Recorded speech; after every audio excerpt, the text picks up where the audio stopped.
So here on my channel, I'm going to start doing a workshop Wednesday where every Wednesday I'm going to film whatever we have going on in the shop that day and share with you guys so you can kind of live in the life of a taxidermist for one day a week. So this is going to be my first one, and this Wednesday was actually full of a little bit of everything. In this video, you're going to see everything from pulling lymph nodes to test for CWD, fixing broken tines, doing some reproduction antlers, and also a nightmare of a project that actually overflowed from Tuesday into Wednesday, and that's what I'm going to start with. So I hope you guys enjoy. Here it is.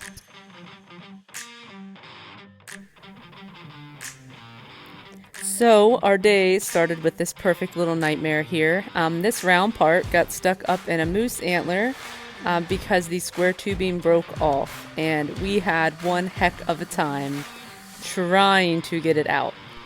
And that was all thanks to this stuff right here.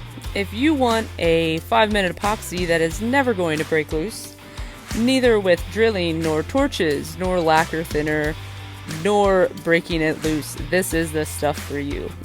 So we did finally get it out. And then it was time to try to actually pin those moose antlers correctly and not have it break off. So we pour some Bondo in there so that the female end of the square tubing will stick in there at the right angle. You can see it right there. I slide it in, and then I just have to hold it steady at the correct angle until it is all hardened.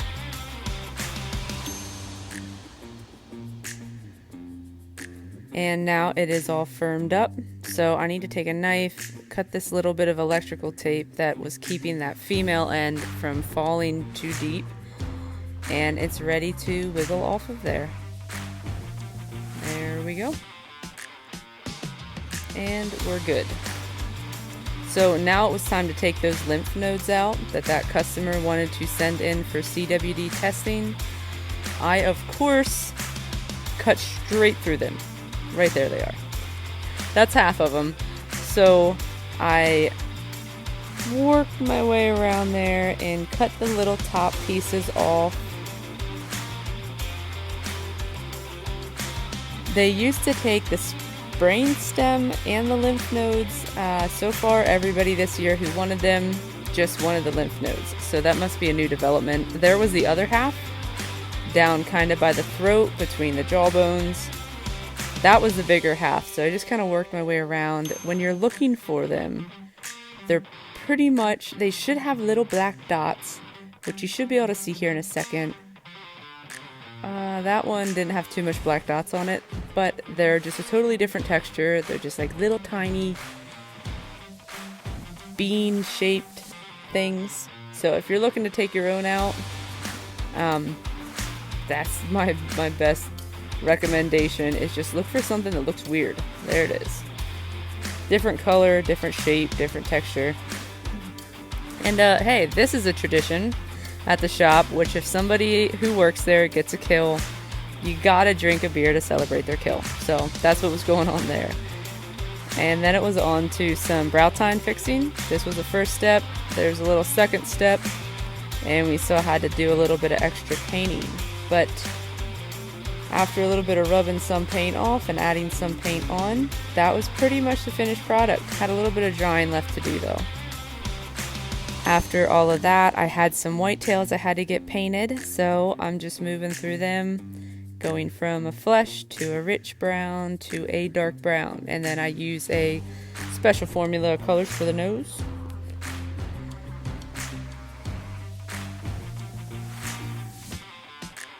And clean the eyes off and send them out the door. And then this was a fun project. So this is an awesome deer shed that the customer wants a bunch of replicas made of. So today we got to pour one. There still needs to be 3 more of these made, but we get the fiberglass all put on and fastened together.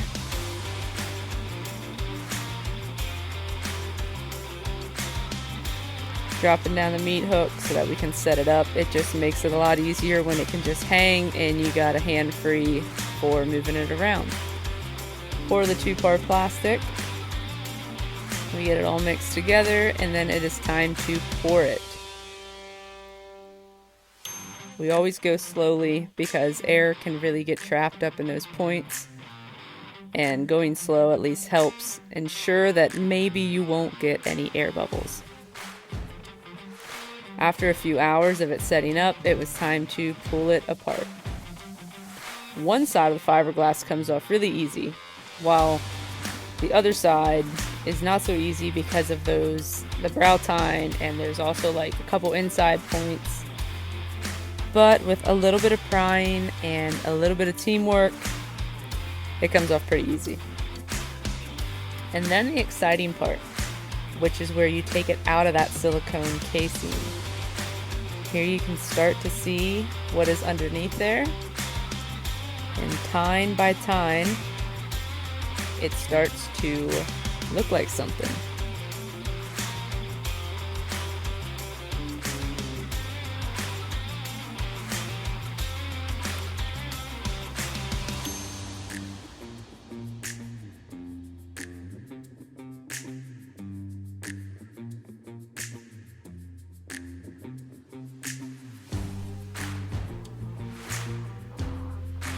So after it comes out of the silicone mold, it usually takes a little bit of fixing on the seams and a couple of the little bumps. You get a couple air pockets here and there. They get fixed up and then it'll get painted to look exactly like the real thing. Look at those awesome brow tines. This is one cool shed. So like and subscribe if you liked the video, and I thank you guys for watching.